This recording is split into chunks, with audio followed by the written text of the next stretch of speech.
Boa noite, irmãos. Graça e paz. Vamos abrir as nossas Bíblias na carta aos Hebreus, capítulo 3.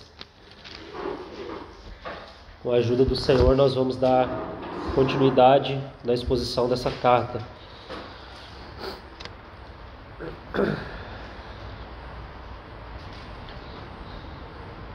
Vamos ler dos versos 5 a 7.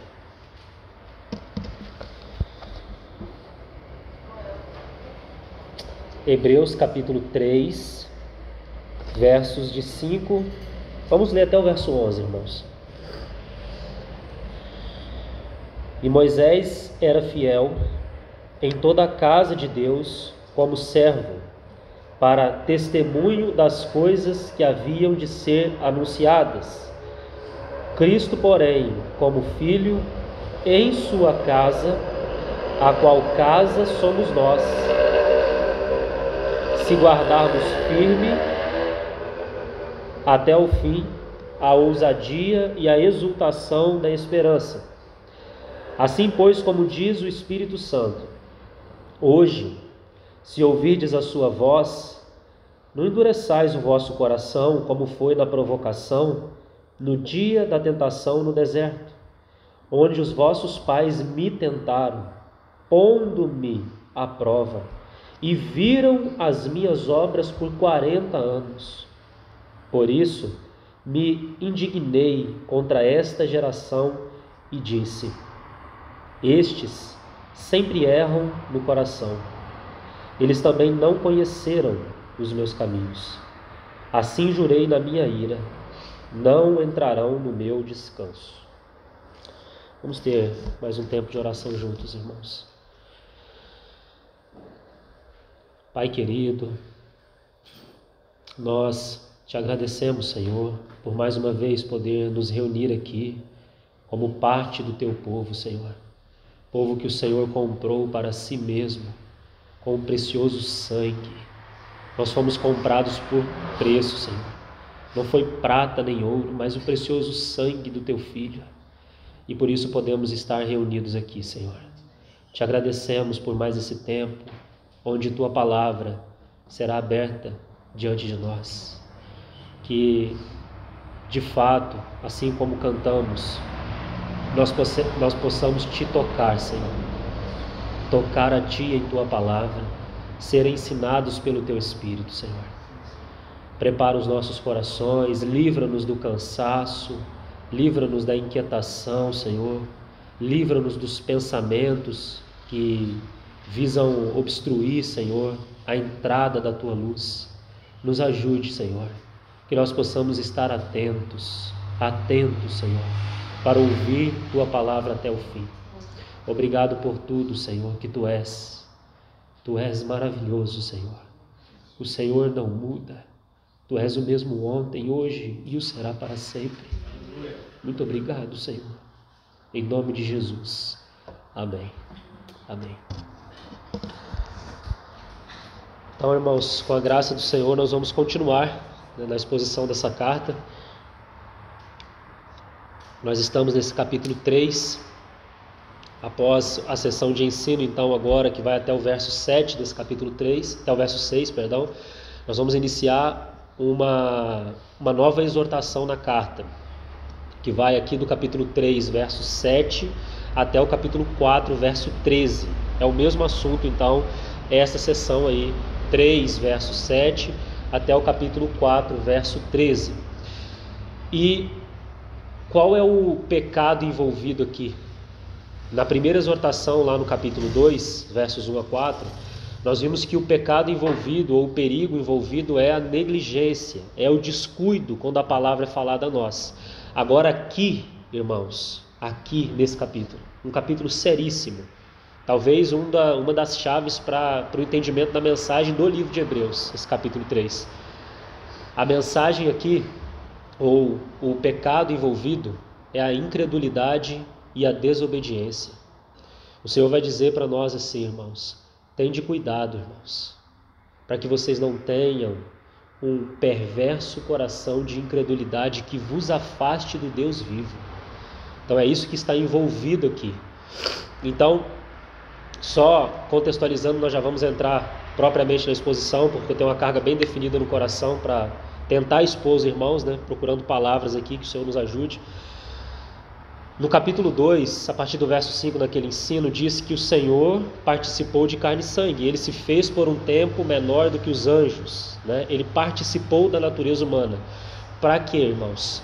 Para que nós pudéssemos ser participantes de um chamamento, de uma vocação celestial. É isso que diz aqui no capítulo 3, não é? Capítulo 3, verso 1. Por isso, santos irmãos, que participais de uma vocação celestial. Né? Aqueles que são santos, aqueles que são irmãos e aqueles que são participantes de uma vocação celestial. E sem dúvida, olhando para o contexto, nós podemos afirmar que essa vocação, esse chamamento é sermos casa para Deus, sermos um lugar de repouso para o Senhor, de satisfação para o Senhor. E isso não acontece quando nós nascemos de novo, irmãos. Isso não acontece de maneira instantânea quando nós cremos no Senhor. Pedro, em sua primeira epístola, no capítulo 2, ele vai dizer que nós somos pedras. A gente repete esse texto com frequência, né? Nós somos pedras que vivem, mas nós precisamos ser edificados uma casa espiritual para que Deus possa repousar, um lugar onde a glória de Deus enche. Lembra lá do tabernáculo, em Êxodo 40? Um lugar onde a glória de Deus pode encher e expressar-se através daquela casa. Então esse é o sentido. E a glória de Deus, ela só pode encher um lugar que está em conformidade com a sua vontade. Então nós não teremos glória, irmãos, se a vontade do Senhor não é respeitada, se nós não nos submetemos a essa vontade, se nós não cremos e não obedecemos a essa vontade, não há glória. Entende? Mesmo sendo povo do Senhor. Esse foi o ponto do pano de fundo aqui. A nação de Israel, mais especialmente as jornadas do povo de Israel. Você se lembra que nós estudamos isso juntos, né? Era povo do Senhor, pertencia ao Senhor, mas aquela primeira geração caiu prostrada no deserto. Não pôde herdar a terra prometida, que era só uma figura, que apontava para coisas superiores. Por isso que aqui está falando no capítulo 3, que Moisés e tudo aquilo relacionado a Moisés era um testemunho de coisas futuras, de coisas que viriam a ser anunciadas. Então aquele tabernáculo, na verdade, apontava para a realidade de Deus com o seu povo, a igreja. E tudo isso, irmãos, se nós olhamos para o templo de Salomão, se nós olhamos para o templo depois também, o segundo templo depois reconstruído no retorno do povo lá da Babilônia, tudo isso era figura, apontava para algo superior, e nós colhemos pela iluminação do Espírito Santo princípios preciosos de como a casa de Deus pode ser edificada. E aqui no verso 6 tem algumas condicionais, irmãos. Preste atenção, redobre a atenção aqui para os irmãos não perderem a linha de raciocínio. Há condições para sermos casa para Deus. Isso não acontece de qualquer maneira. E aqui está dizendo, se nós guardarmos até o fim a ousadia e a exultação da esperança, até o fim, permanecendo, crendo e obedecendo ao Senhor. Irmãos, não há atalho para isso. Isso é inegociável. Se queremos ser um lugar de repouso para o Senhor, como diz Atos 7, Estevão, ele vai dizer, que casa, né? O céu é o meu trono e a terra o estrado dos meus pés. Que casa me edificareis vós, e qual é o lugar do meu repouso? Irmãos, se nós queremos que a glória de Deus repouse em nosso meio, em nossas vidas, é necessário que creiamos na palavra do Senhor, que creiamos nas direções, no mover do Espírito em nosso interior também, aquele falar na consciência, obediência, irmãos, fé simples, que se lança, que obedece, que não precisa ver para crer, né? Eles viram as minhas obras, mas eles não conheceram os meus caminhos. Eles não confiaram que Deus tinha um propósito para eles. Eles precisavam ver, e o terrível é que quanto mais viam, mais incrédulos eram o povo. Sinais não faz ninguém crer não, irmão. Não se engane, isso se chama incredulidade, se você precisa ver para crer. Quando o Senhor Jesus veio e aqueles monte de interrogatórios foram levantados por diversas classes ali de ditos discípulos que não eram discípulos, né? Queriam acusá-lo. Eles pediam o tempo todo sinais, milagres, faça algo, né? E quanto mais viam, e eles viram tanta coisa, irmãos, aquilo não mudou a disposição do coração deles. Que o Senhor nos livre de uma fé que depende de ver para poder crer, irmãos. Que nós possamos nos lançar a outra em confiança, conhecendo que Deus tem caminhos e que Deus tem um propósito que está nos conduzindo, e nós podemos nos lançar tranquilamente, porque o mesmo Deus que nos tirou do Egito é o Deus que se responsabiliza pela jornada. Entende, irmão? Por que eu estou dizendo isso? Porque o pano de fundo aqui que o autor vai usar é bem definido e nós vamos a ele daqui a pouco. E os irmãos vão ver que o terrível erro do povo de Israel é que eles queriam ver o tempo todo sinais, prodígios. E quando viam, logo em seguida vinha outra prova e eles caíam da mesma forma. Nós somos chamados a obedecer, irmãos, crer e obedecer ao Senhor. E deixa eu lhe dizer uma coisa. Quando nós cremos na palavra do Senhor, quando nós nos unimos a essa palavra, quando nós obedecemos a ela, Deus se responsabiliza pelos resultados. Nós não precisamos nos preocupar com os resultados. Nós nos preocupamos demasiadamente com os resultados, porque muitas das coisas que fazemos foram iniciativas próprias. Então nós temos que fazer dar certo, porque é o meu nome que está envolvido, eu fiz isso e o que vai ser agora? Mas, irmão, quando nós descansamos na vontade do Senhor, nos submetemos a ela, o resultado que vier é da parte do Senhor, nosso coração está descansado. Não precisamos nos preocupar. Mesmo se o Senhor em alguns momentos efetuar juízo, ainda é o Senhor agindo. Mas isso quando a iniciativa é dele, quando é nossa, quando é fruto do homem. Então todas as consequências, irmãos, nós iremos colher. Não é mesmo? Nós iremos colher. Se vocês pegarem esse princípio e aplicar a tudo na vida, tudo, os irmãos vão entender por que o autor está tratando de descanso nesse capítulo 3.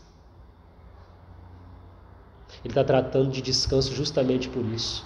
Uma fé simples que crê e obedece, ela desfruta de descanso, mesmo diante de oposição, mesmo diante de circunstâncias contrárias e etc.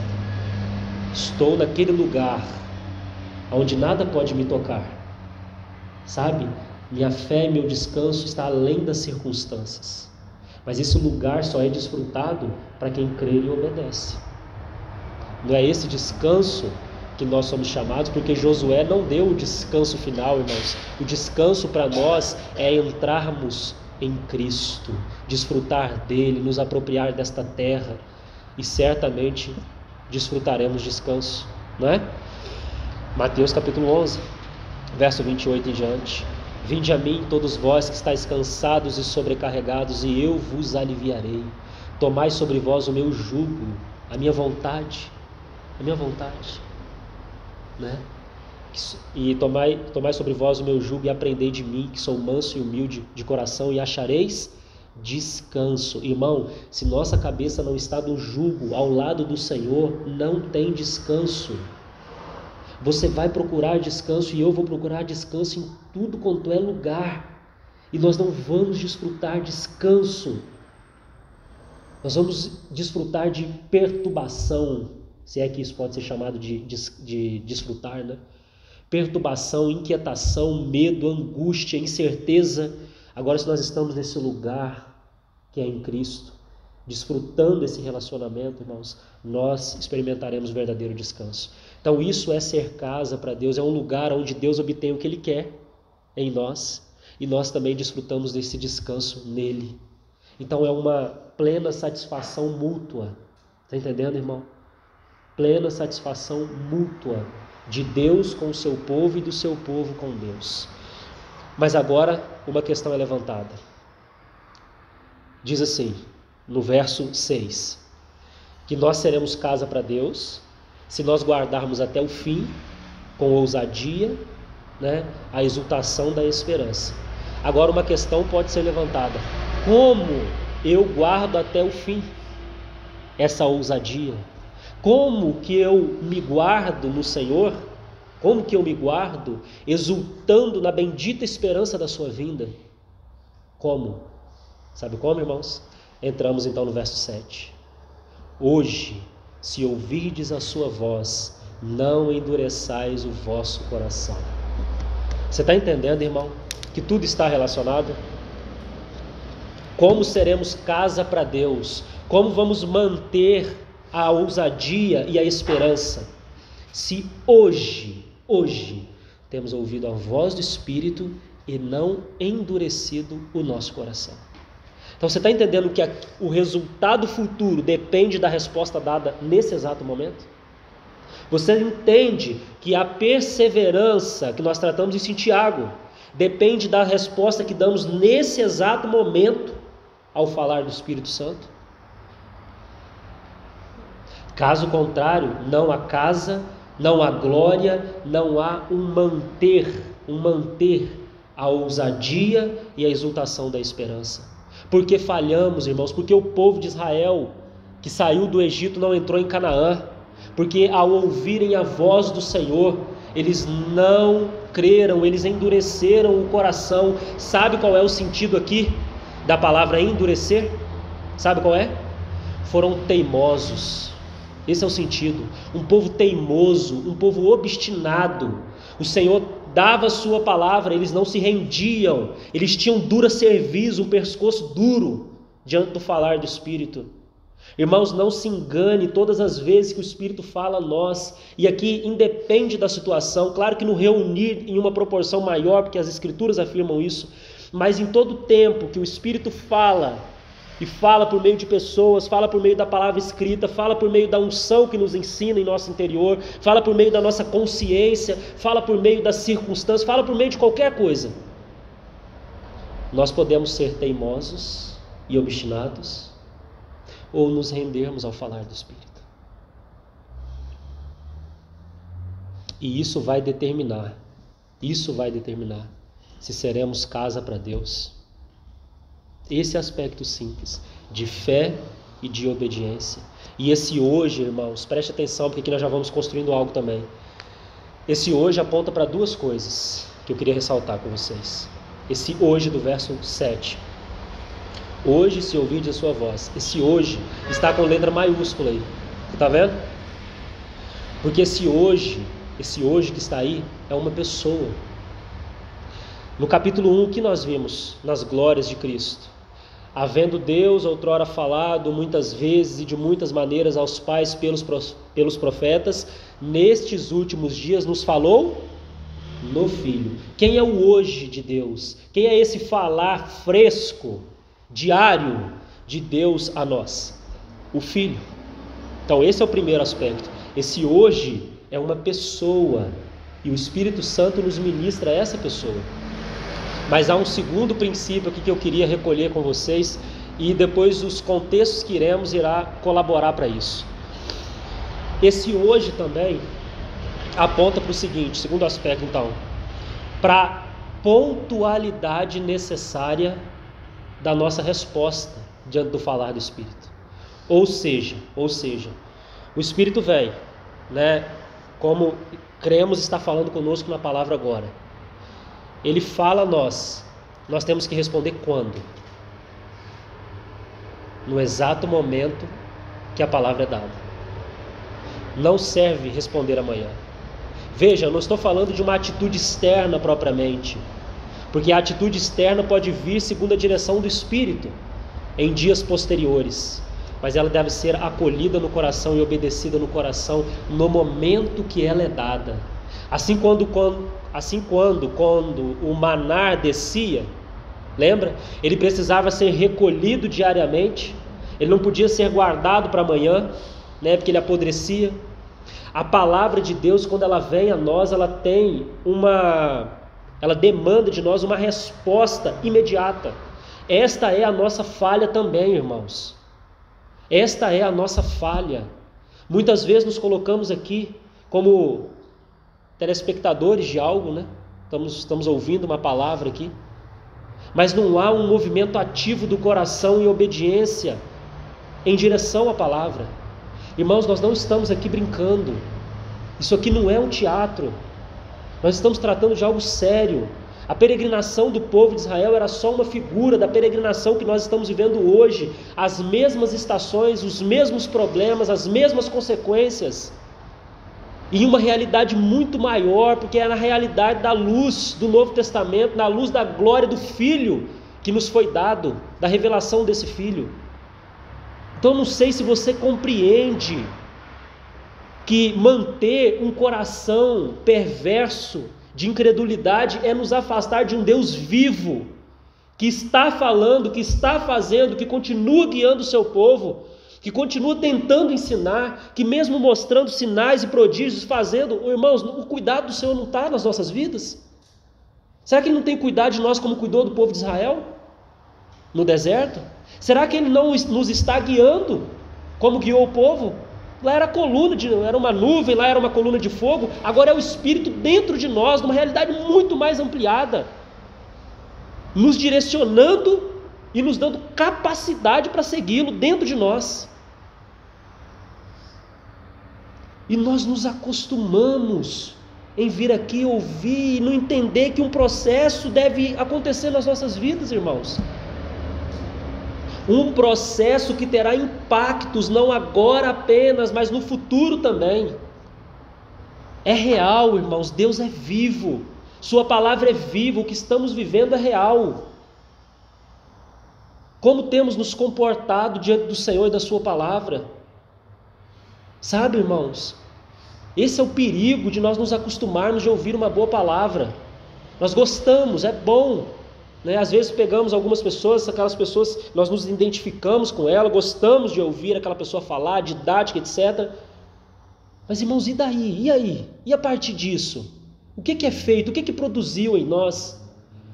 De fato tem gerado uma salvação na sua alma?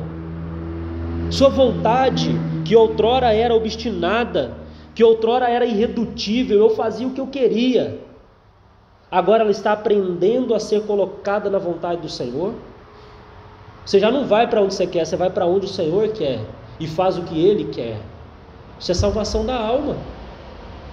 A sua mente inquieta, inquiridora, perturbada, ela está sendo trabalhada e transformada, ela está sendo renovada para que aprenda a pensar como Cristo, Filipenses 3. Será que está, irmão? Nós precisamos fazer essas perguntas, é real o que nós estamos vivendo. As nossas emoções, como é que estão as nossas emoções? Desalinhadas, né? Por isso que Paulo vai falar, irmão, sobre a mente, ele vai falar, aprendam a colocar a mente no espírito. Que se ela não tiver aí, irmãos, que dano vai causar? Assim também as nossas emoções, você lembra do livro de Jó? Quando elas se afloram, o que nós somos capazes de dizer e fazer? O tempo passa, como era para esses cristãos hebreus, 8, 10, 12 anos de vida com o Senhor. Só nessa realidade desse ambiente aqui, a nossa história com o Senhor já é anterior, né, irmão? Já é anterior a esse ambiente. Mas só nesse ambiente já temos 12 anos, vai fazer, acredito eu. E aí? Então, irmãos, nós estamos falando de algo sério. O Filho nos está falando. E diante desse falar, ele requer pontualmente uma resposta de cada um de nós. Caso contrário, isso é endurecer o coração. É se mostrar obstinado. Eu vou seguir aqui nos meus caminhos. É muito bom, eu sou salvo para sempre, eu não vou para o inferno, né? Então, vou seguir aqui. Irmãos, Hebreus está aqui para nos mostrar que há consequências para esse tipo de pensamento, para esse tipo de vida. Então, que o Senhor nos ajude. Vamos seguir aqui no verso 8 em diante. Não endureçais o vosso coração, como foi na provocação, no dia da tentação no deserto, onde os vossos pais, agora percebam, irmãos, porque nessas cenas que iremos daqui a pouco, aconteceu com personagens ali, havia Moisés, havia Arão, mas o Senhor traz tudo como sendo a Ele. Onde os vossos pais me tentaram, pondo-me à prova, e viram as minhas obras por 40 anos. É como que dizendo assim, há outras traduções colocam assim, que colocaram-me à prova mesmo vendo as minhas obras por 40 anos. Traz o princípio que acabei de dizer. Quanto mais você vê, mais incrédulo você é, né? Mas olha a consequência. Por isso me indignei contra esta geração e disse: estes sempre erram no coração, eles também não conheceram os meus caminhos. Sabe qual é o sentido dessa palavra indignei aí, irmãos? Muito importante que você ressalte ela, porque é uma palavra muito forte. É um sentimento do Senhor para com o seu povo. Seu povo não é para o mundo, é para aqueles que lhe pertencem, do qual nós podemos correr o perigo de estar também nessa situação aí. Me indignei, sabe qual é o sentido dela? Eu senti desgosto por esse povo. Eu senti repulsa por esse povo. Meu povo. Povo que eu comprei. Eu sinto nojo. Não é forte, irmão, uma palavra dessa? Não é forte? Ao invés de sermos um lugar de repouso, de satisfação, de descanso para o Senhor sentir repulsa, sentir desejo de cuspir fora o seu povo. Você imagina, irmãos? Então é nesse contexto de realidade nós estamos falando, porque Deus é pessoa.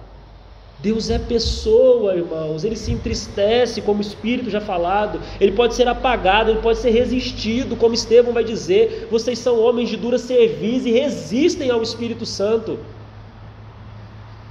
Porque esse é o Senhor, é assim que Ele trata conosco. Ele não arromba. Ele não arromba as portas. Ele propõe, Ele fala, espera, aguarda, é longânimo, trata. Mas chega um momento, irmãos, que precisa dar também a disciplina.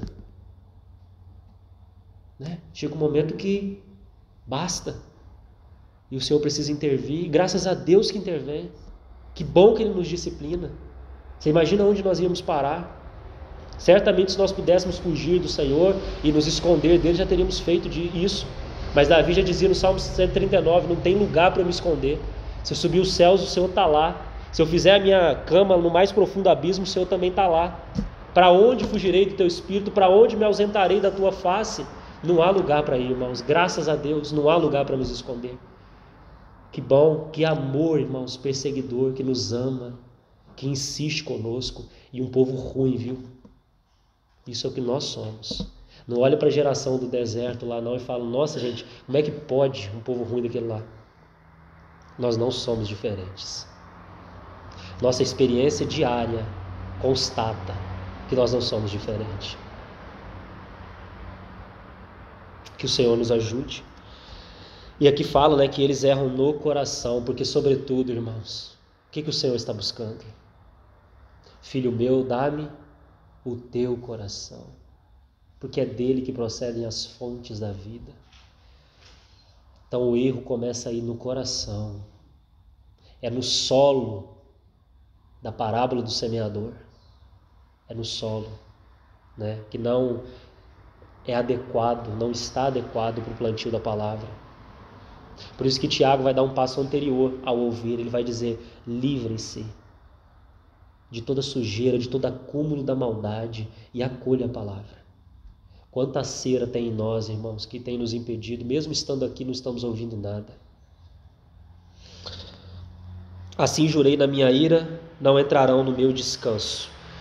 Mas, irmãos, o escritor, o autor aos Hebreus, ele tomou esta citação, a partir do verso 7, de um contexto específico.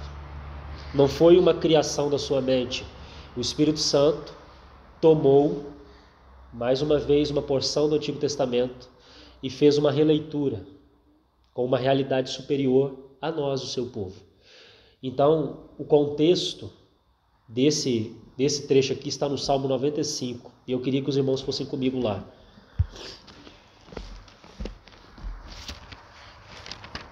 Os irmãos vão ver que há palavras semelhantes que aparecem aqui e que foram usadas em grego, no caso do Novo Testamento, foram usadas lá pelo autor aos Hebreus. Aqui nós estamos no num texto hebraico.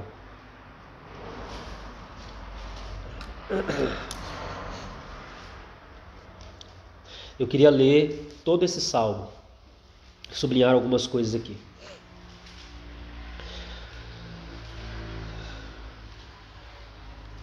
Salmo 95, a partir do verso 1. Vinde, cantemos ao Senhor com júbilo, celebremos o rochedo, com letra maiúscula, né, da nossa salvação. Por quê? Porque Cristo é a pedra angular, a pedra fundamental, e nós somos pedras que vivem. Então esse rochedo é o próprio Cristo, não é? Aliás, sabe qual é o pano de fundo desse salmo aqui? Sabe? O momento, depois nós vamos lá, o momento que Moisés fere a rocha. Por isso que é muito importante se anotar.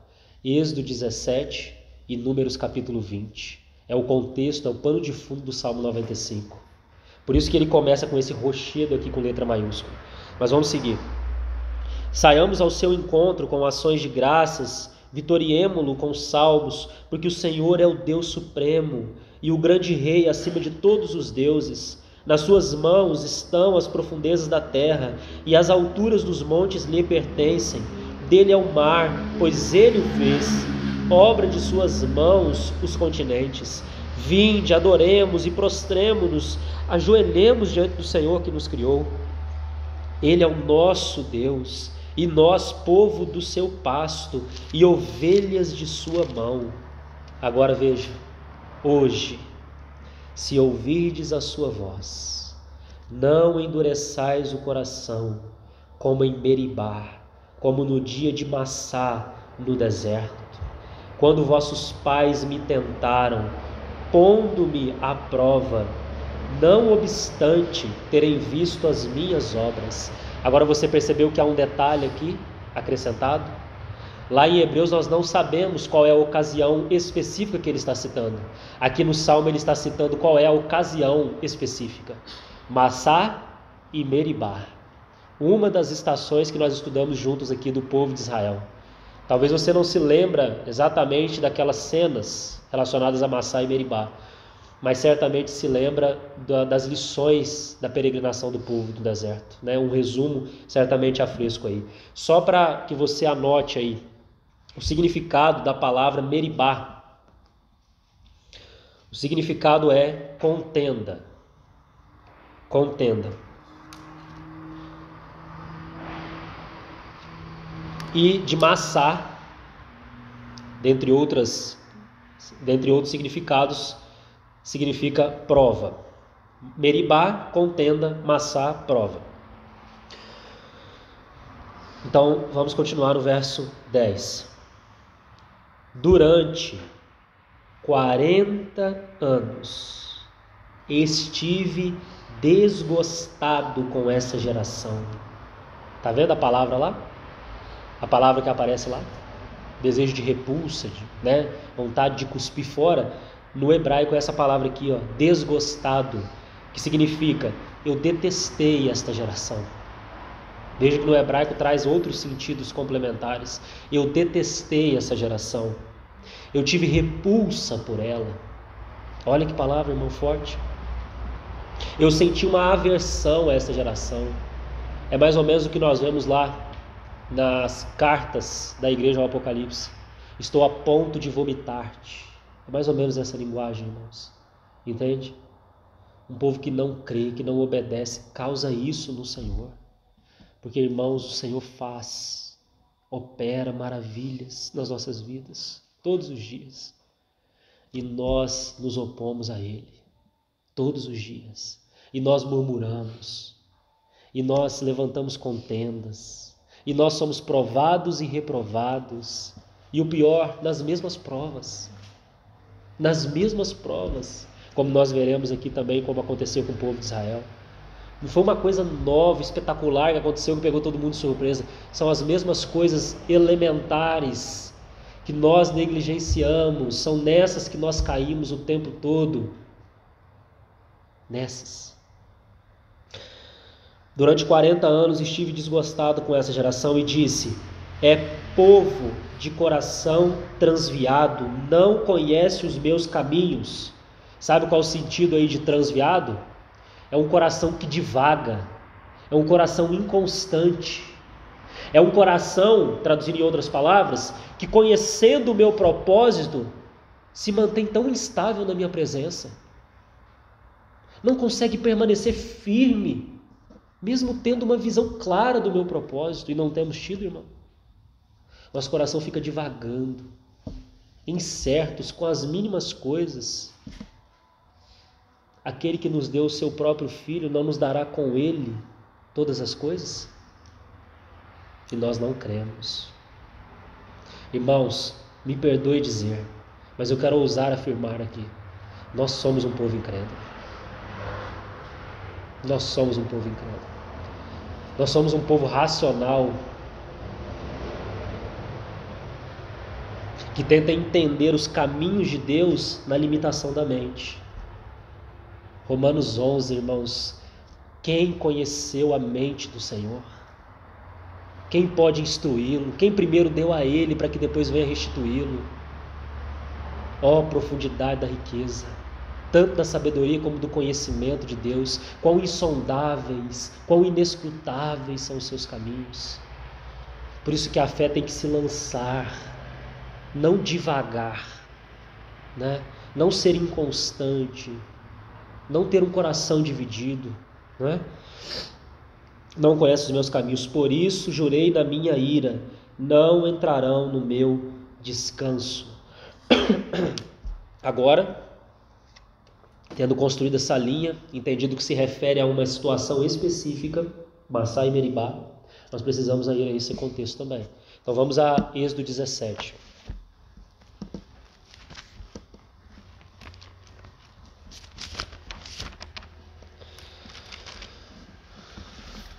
Espero que você esteja atento ainda, irmãos, que há alguns princípios aqui preciosos também, gostaria de colher com os irmãos.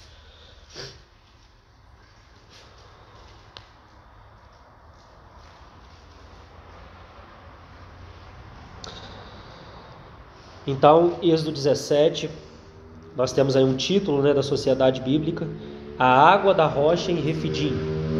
Eu gostaria de ler esse relato, porque é esse relato que Hebreus, citando o Salmo e os Salmos se referenciando aqui, então é citado aqui em Êxodo 17. Diz assim: tendo partido toda a congregação dos filhos de Israel do deserto de Sim, fazendo suas paradas, segundo o mandamento do Senhor, acamparam-se em Refidim. Se você toma então Números capítulo 33, você sabe disso, né, irmãos? Nós estudamos juntos. Você tem o livro das jornadas do povo de Israel. O Espírito Santo fez questão de mencionar de maneira clara cada uma das estações que foram percorridas pelo povo de Israel. 42 estações do povo de Israel. Nós estudamos esse assunto por anos aqui juntos. O livro das jornadas, Números capítulo 33. Não é? E uma dessas jornadas então é Refidim. Sabe qual é o significado dessa palavra, para a gente já começar a cavar algo aqui? O significado dessa palavra Refidim é descanso, ou lugares de descanso. Descanso ou lugares de descanso. E por que isso é interessante? Preste atenção aqui, irmãos, não perca aqui os detalhes. Olha para cima na sua Bíblia aí, em cima do verso 22. Qual é a cena que nós temos aí? Pode responder, irmãos. Capítulo 16, verso 22, acima dele. O que está aí? Isso. A cena anterior a esse desastre que nós vamos ver no capítulo 17 é um milagre da parte de Deus, o maná, que Deus deu para alimentar o seu povo, que inclusive já veio como fruto de uma murmuração também, né? Mas, amém, o Senhor deu o maná. O povo tinha recém saído do Egito. Você se recorda, né? Dobra atenção aqui, irmãos, vocês vão entender onde eu quero chegar. O povo tinha recém saído do Egito, certo? No capítulo 12 você tem a travessia no Mar Vermelho. Então nós estamos falando de um povo que viu a visitação de Deus. Eu vi a aflição do meu povo de si, povo que estava sofrendo lá no Egito, debaixo de jugo de escravidão. O Senhor vem, visita esse povo, tira esse povo com mão forte. O povo vê tudo isso. O povo vê as 10 pragas, foi enviada como juízo de Deus para o Egito. O povo vê o Mar Vermelho se abrir e eles passarem a seco no meio daquele Mar Vermelho. O povo já tinha visto isso. Da mesma forma, quando eles olharam para trás, eles viram o mar se fechando, com os egípcios lá dentro, e o juízo de Deus executado. Eles participaram da Páscoa, Êxodo capítulo 12, comeram do cordeiro pascual, que tipifica Cristo, 1 Coríntios 5,7, Cristo, nosso cordeiro pascual, foi imolado. Já viveram essa experiência. Deus faz um novo calendário para esse povo, né? Porque agora começou um relacionamento do Senhor com o seu povo. Então um novo calendário é instituído, porque agora os anos serão contados diante de Deus ou não, né? Sabe esse princípio da contagem dos anos que vivemos na presença do Senhor e anos que vivemos na nossa própria vontade. Tudo isso o povo já havia experimentado. Eles já haviam visto o maná descer, foram lá, comeram, tomaram aquilo lá, comeram. E eles estavam, por ter colhido o maná e comido, eles estavam em descanso. Porque todas as vezes que a palavra é dada e nós tomamos e comemos aquela palavra, nós desfrutamos refidim, nós desfrutamos descanso na nossa alma. Eu vou repetir isso. Todas as vezes que a palavra é dada, todas as vezes, como o maná foi dado para aquele povo, e nós saímos e colhemos o nosso maná, uma direção ativa em direção à palavra, e comemos, porque Cristo é o verdadeiro pão que desceu do céu, e nós comemos esse pão, nós experimentamos a estação de refidim, que é descanso. Nós desfrutamos isso. Mas agora preste atenção. Vocês conseguiram me acompanhar até aqui, né? Olha o que vai acontecer junto agora. Veja, uma bênção veio do Senhor, sua palavra veio, o povo tomou, comeu, agora algo vai acontecer junto aqui. Olha para o texto aí. Acamparam-se em Refidim, verso 1 ainda. E não havia ali água para o povo beber. Você está entendendo a prova, irmão? Você está entendendo? A palavra de Deus é dada, nós colhemos a palavra, comemos aquela palavra, nos apropriamos, obedecemos. Vem o desafio. Vem a prova. Sempre será assim. Sempre. Tá? E nós não percebemos, não temos discernimento espiritual, achamos que é normal, aconteceu um acaso aqui. Irmãos, como Satanás nos engana nisso? Como Satanás nos engana? Diante da luz dada, o Senhor vai demandar algo, Ele vai provar, para ver se o povo aprendeu. O povo que antes duvidara, agora ele vai crer? Essa é a questão levantada. Certo? O povo que antes duvidou, agora vai crer? Então a prova vem. Irmãos, eles tinham acabado de experimentar uma certa limitação no alimento, né? E começaram a murmurar, o Senhor dá o maná. Logo em seguida, falta água. Para poder ensinar, agora eles vão crer que eu vou dar água, né? Creram nada. Creram nada, irmãos. Irmãos, me permita aqui usar o valor da experiência aqui só nesse sentido, de maneira bem cuidadosa, da sua experiência para você. Olhe para trás por um momento. Pense na jornada que você percorreu até aqui. Tudo que você passou com o Senhor, tudo que o Senhor fez a seu favor. Tenho certeza que Ele nunca te desamparou, nunca deixou de cuidar de você. Certamente você já viu algum milagre, ou alguns milagres. Eu já vi alguns milagres visíveis. Você já viu isso tudo, você já presenciou isso tudo. A questão é, hoje você vai crer?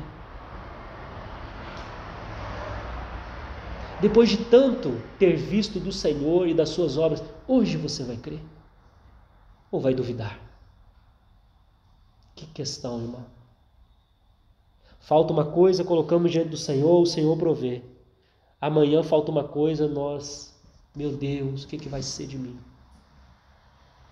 Nós não vimos o Senhor ainda como nosso provedor, como o grande El Shaddai, aquele Deus que cuida, que amamenta, que provê. São lições, irmãos, do nosso jornadear com o Senhor. E isso, presta atenção, teoria nenhuma vai te ensinar. Ou você crê e obedece ou não. Ponto. Quando a prova bater, quando faltar água, quando faltar o alimento, bateu, você vai ser provado. Ninguém vai poder te ensinar isso. E você não vai poder viver a experiência do outro. Isso precisa ser desenvolvido por você. Uma vida de fé simples na presença do Senhor. Está entendendo, irmão? Agora eu estou entendendo por que eu não consegui fazer esboço dessa mensagem. Porque de fato essas coisas não... Elas precisam saltar, irmãos. Elas precisam nos impressionar. Nós temos recebido tanta luz da parte do Senhor ao longo desses anos. Tanta luz, tanta coisa, que talvez é mais do que podemos mastigar, né? De tanta coisa que nós já recebemos. Cadernos e mais cadernos cheios de anotação. E não desenvolvemos muita coisa.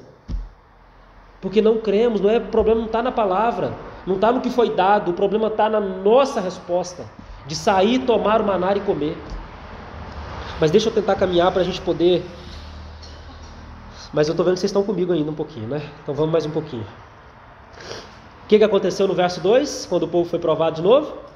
Contendeu, pois, o povo com Moisés e disse: dá-nos água para beber. Respondeu-lhes Moisés: por que contendeis comigo?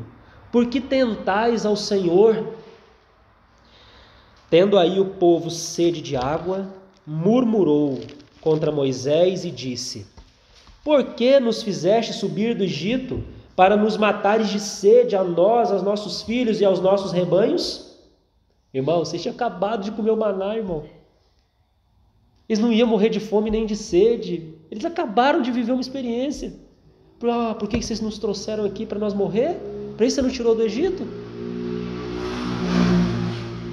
Aí Moisés, como um líder, uma ovelha guia, né, que o Senhor havia colocado sobre aquele povo para cuidar das demais ovelhas. Olha o que ele faz, irmão. Então, Moisés não foi tirar satisfação. Não, vocês não viram que acabaram de comer o maná? Entendeu? Vocês confiam, não.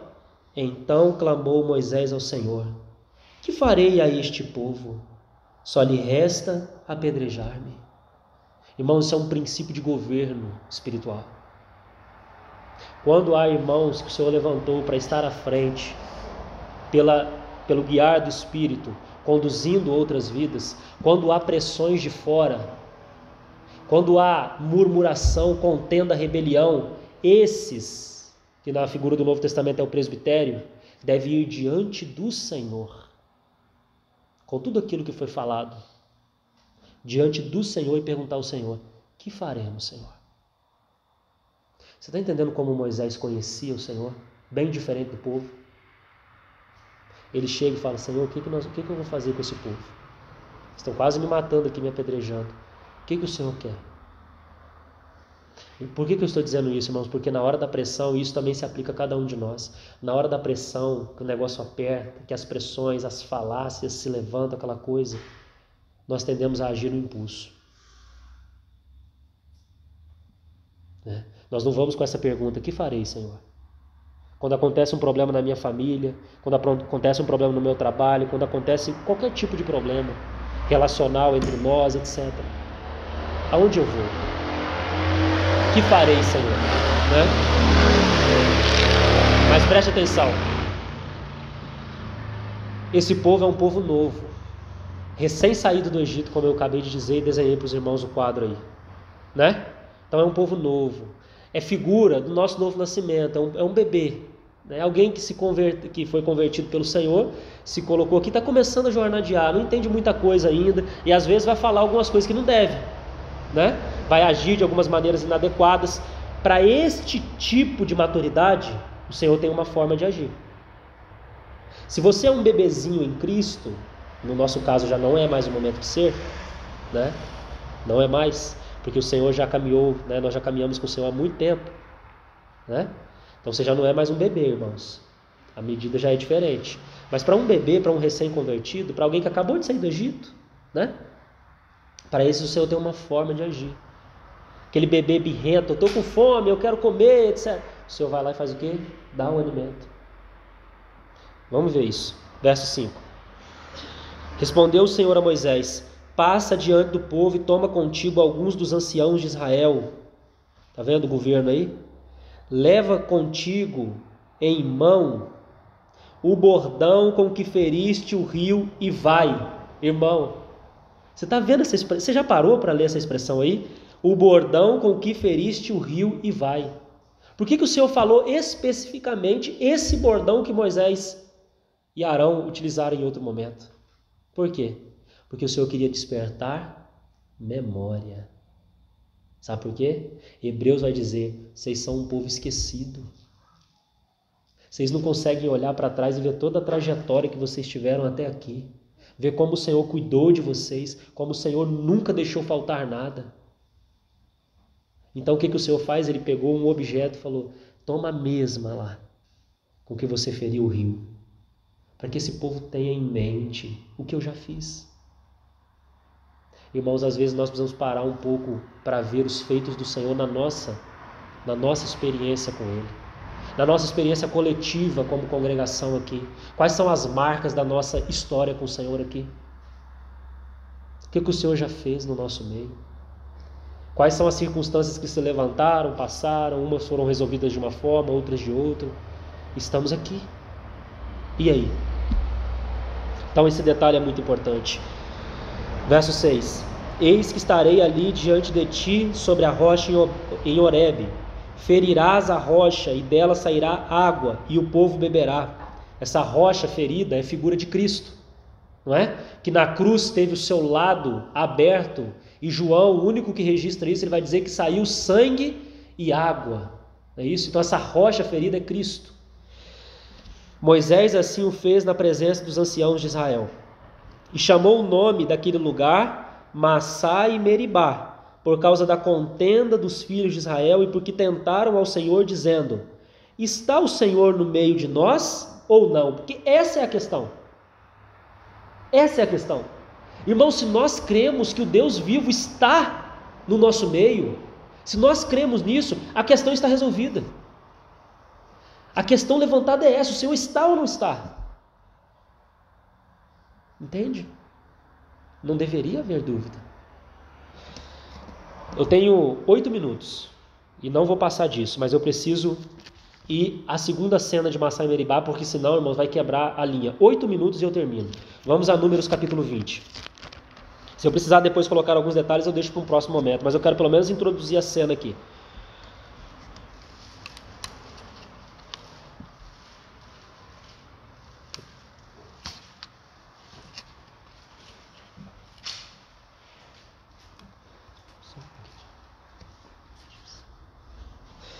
Então, nós estamos aqui agora, presta atenção, não distrai não, irmão, nós vamos já concluir aqui. Nós estamos com a mesma geração, a primeira. Aquela mesma geração que lá saiu do deserto e tal, saiu do Egito, né, foi para o deserto na peregrinação e tal, está naquela cena lá, né, murmura porque falta água, o Senhor fala para Moisés ferir a rocha, eles dão de beber ao povo, etc. Então, vamos dizer assim, o Senhor deu segundo os desejos deles ali, eles tinham sede e o Senhor deu água, certo? Mas agora a mesma geração, obrigado, não está no início da peregrinação mais. Agora ela está na conclusão da peregrinação. Já tinham se passado muitos anos, né? Ou seja, eles não eram mais bebês. Não eram mais bebês. Então, agora não adianta eles abrir o bocão e birrar alto, não. Porque agora eles não serão mais tratados como crianças. Agora eles já deveriam estar comendo alimento sólido, deveriam estar ensinando a outros. Entendeu? Mesmo contexto lá. Agora olha o detalhe aqui. Qual é o contexto anterior lá de Êxodo 17? O maná. Não foi isso? O maná. Uma tremenda bênção da parte do Senhor. O que nós temos no capítulo 19 que é anterior a esse 20 que nós vamos ler aqui? O capítulo da novilha vermelha. Sabe o que é o capítulo da novilha vermelha? O irmão Eliezer já tratou disso aqui conosco também. A novilha vermelha era uma provisão de Deus para o deserto, especialmente para o deserto. Eu não vou entrar em detalhes. Mas então, você tem o maná, que era uma provisão para o deserto, e você tem a novilha vermelha, que era uma provisão para o deserto. O Senhor cuidando desse povo, não é? Logo após esse capítulo da novilha vermelha, nós chegamos ao capítulo 20, que diz assim. Vamos dizer que o povo ficou rodando no deserto, depois de um tanto de tempo, então, eles passaram novamente no mesmo lugar. Por isso essa diferença de tempo do povo, porque eles ficaram rodando, lembra? Nós estudamos? Ficaram rodando ali no deserto. Porque eles não eram peregrinos, eles não tinham um alvo definido, eles eram errantes no deserto. Provavelmente a arca lá no lugar dela e o povo ali girando. Né? É como Sansão, que perdeu a vocação e ficou girando em círculo. Né? Então é um detalhe interessante também. Mas então, o povo aqui, como já dito, dando esses giros aí, né? E o Senhor procurando ensinar a eles essas lições, mas não funcionou, né? Porque o povo não respondeu. Então chegamos ao capítulo 20.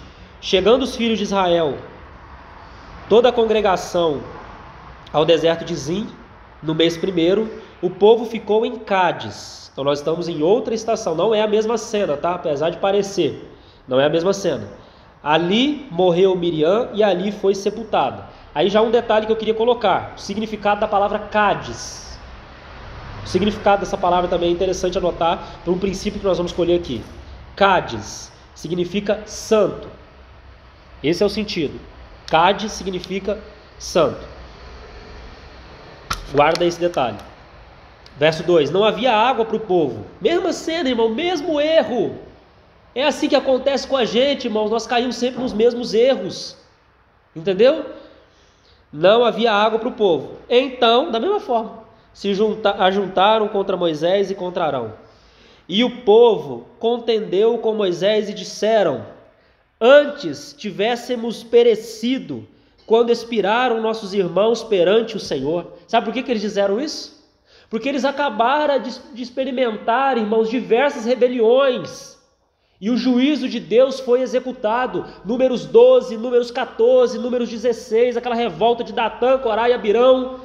A terra abre, engole eles vivos. Eles viram tudo isso. Eles estão falando assim: não trouxeram para morrer de sede, de fome aqui? Era melhor ter deixado a gente morrer como morreram os nossos irmãos ali. Olha que coisa terrível, irmãos. Quando nós somos provados que nós somos capazes de dizer. Assim como Jó dizendo: você é um espreitador, Deus. Você está ali colocando o dedo na minha ferida para me ver sofrer. Esses somos nós na hora da prova. Verso 4: por que nos trouxestes a congregação do Senhor a este deserto para morrermos aí, nós e os nossos animais? E por que nos fizeste subir do Egito para nos trazer a este mau lugar? Veja, Cádiz, que para Deus era um lugar santo, à vista do povo era um mau lugar. Você está entendendo, irmão? Cádiz, que para Deus era um lugar santo, porque esse é o significado de Cádiz. Para o povo era um mau lugar, que não é de cereais, nem de figos, nem de vides, nem de romãs, nem de água para beber. Então Moisés e Arão se foram de diante do povo para a porta da tenda da congregação e se lançaram sobre o seu rosto, porque era na porta da tenda da congregação que os assuntos de governo eram resolvidos. E aí você tem: e a glória do Senhor lhes apareceu. Mas aqui não é aquela glória que enche a casa de satisfação, de repouso para ele. É a glória de juízo. É a glória da presença de juízo de Deus. Disse o Senhor a Moisés. Agora eu queria que você prestasse atenção o que o Senhor disse a Moisés. E depois nós vamos ver o que Moisés disse ao povo. Preste atenção. Toma o bordão, ajunta o povo, tu e Arão, teu irmão, e diante dele, o que diz aí? Falai a rocha. Não é para ferir a rocha como foi na primeira ocasião. Por quê? Porque Cristo não pode ser ferido duas vezes. Isso é um princípio que nós vemos na tipologia, que na luz do Novo Testamento nós entendemos. Cristo não pode morrer duas vezes na cruz, não. Ele morreu uma única vez e o seu sacrifício é suficiente para sempre. Uma vez por todas, ele não pode ser ferido. Então fala a rocha. Falai a rocha e dará a sua água. Assim lhe tirareis água da rocha e dareis a beber à congregação e aos seus animais. Então Moisés tomou o bordão de diante do Senhor, como lhe tinha ordenado. Até aí, ok. Moisés e Arão reuniram o povo diante da rocha, e Moisés lhe disse, olha agora, veja se você não percebe a alma de Moisés ali já mexida já. Não é aquele mesmo Moisés que nós encontramos lá em Êxodo, não. Agora já é um Moisés um pouco diferente, porque, irmãos, ele está calejado de tentar conduzir esse povo, né? Você imagina quanta dificuldade que esse homem passou. Aquele que era o homem mais manso de toda a terra. Agora, irmãos, ele não está tão manso, não. Ele vai dizer assim, ó, ouvi agora, rebeldes. Está vendo como é que ele começa já o negócio? Ouvi agora, rebeldes. Porque a alma de Moisés, ela está mexida. Mente, a vontade, a emoção dele está aflorada. Porventura faremos sair água desta rocha para vós outros? Veja, o Senhor não falou para ele falar nada disso. Moisés levantou a mão e feriu a rocha 2 vezes com o seu bordão. Era para falar, ele feriu. E saíram muitas águas, e bebeu a congregação e os seus animais. Mas o Senhor disse a Moisés e a Arão, visto que não crestes, está vendo o assunto de crer e obedecer? Mesmo nós estamos tratando em Hebreus 3, visto que não crestes em mim, para me santificardes diante dos filhos de Israel, por isso não fareis entrar este povo na terra que lhe dei. Porque, irmãos, todas as vezes que cremos no Senhor, Ele é santificado. Todas as vezes que cremos no Senhor, Ele é santificado. Não interessa o resultado ou os resultados, não interessa se Ele está agindo em juízo, Ele é santificado quando nós cremos. São estas as águas de Meribá, porque os filhos de Israel contenderam com o Senhor, e o Senhor se santificou neles. Que expressão final aí, né? O Senhor se santificando no juízo. Porque aqui ele teve que exercer juízo, irmãos. Juízo, porque o povo não creu. E até Moisés caiu. Este foi um dos motivos porque Moisés não pôde introduzir o povo na terra prometida. Termina aqui. Este é o pano de fundo de Hebreus 3. Estas são as lições que estão por trás do que o autor nos está falando lá no capítulo 3. Crer, obedecer, saber que o Senhor provê, né? Não cair nos mesmos erros, considerar a nossa história com o Senhor, e muitas outras coisas poderiam ser nomeadas aqui. Que o Senhor nos ajude, irmãos, que nós possamos compreender que estamos em um relacionamento vivo com um Deus vivo, e é real o que estamos vivendo aqui com Ele. Possa o Senhor nos ajudar, nos dar suporte, e que todas essas palavras de exortação, elas possam ser para nós um estímulo a mais, né, irmãos? Para nos fortalecermos, os joelhos que estão trôpegos, as mãos que estão descaídas, e de fato seguir com o Senhor, né? Hoje, se ouvirdes a sua voz, não endureçais o vosso coração. Vamos orar. Pai, nós somos gratos a Ti por Tua palavra. Que o Senhor possa tomar, Senhor, tudo isso que falamos nessa noite e aprofundar em nossas vidas. Senhor, certamente haveria muitos outros detalhes, Senhor, para ser colocados. Mas obrigado por aquilo que o Senhor nos falou nessa noite. Que nós possamos crer e obedecer a Tua palavra, Senhor. Que não sejamos um povo que coloca o Senhor à prova, que tente ao Senhor, mesmo vendo as Suas obras. Que nós possamos, sobretudo, conhecer os Teus caminhos, conhecer o Teu coração, conhecer para onde ou para o que o Senhor nos chamou, para onde o Senhor está nos guiando, Senhor. Que nós possamos ser aquele povo que entra na terra, que é o próprio Cristo, e se apropria e vive esse descanso, Senhor. Nos ajude. Eu Te peço isso, em nome de Jesus. Amém, Senhor.